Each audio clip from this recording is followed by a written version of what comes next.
بسم الله، الله أكبر، ولله الحمد.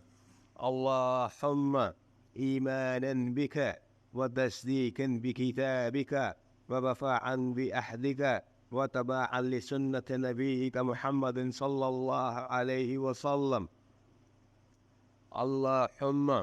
اللهم البيت بيتك والعبد عبدك وحاز مقام العائز بك من النار. اللهم من قبلك الروح والفرج والعافية.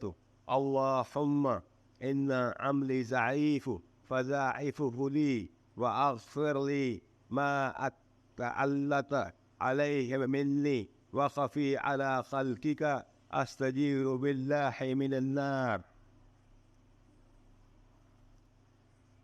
ربي هب لي حكما والحقني بالصالحين واجعل لي لسان صدق في الآخرين واجعلني من ورثة جنة النعيم ولا تخزني يوم يبعثون يوم لا ينفع مال ولا بنون.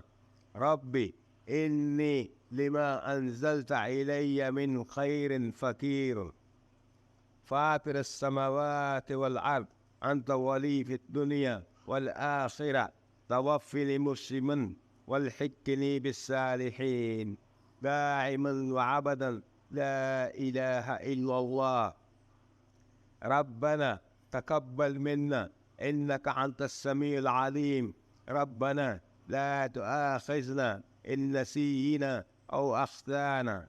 ربنا ولا تحمل علينا إسرا كما حملته على الذين من قبلنا. ربنا ولا تحملنا ما لا طاقة لنا به.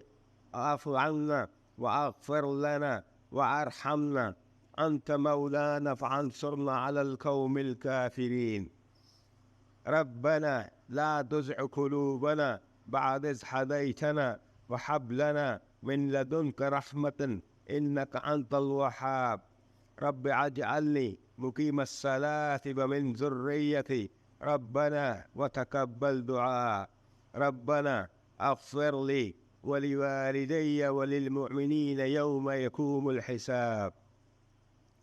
اللهم أصلح لي ديني الذي هو عصمة أمري وأصلح لي دنياي التي فيها معاشي وأصلح لي آخرتي التي فيها معادي وعجل الحياة زيادة لي في كل خير وعجل الموت راحة لي من كل شر.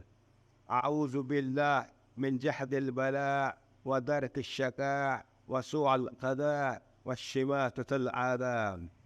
اللهم إني أعوذ بك من الكفر والفقر والمواقف الخزي في الدنيا والآخرة. ربنا آتنا في الدنيا حسنة وفي الآخرة حسنة وقنا عذاب النار ادخلنا الجنة مع الأبرار يا عزيز يا غفار يا رب العالمين يا أول الأولين يا آخر الآخرين يا ذو القوة المتين يا راحم المساكين يا أرحم الراحمين.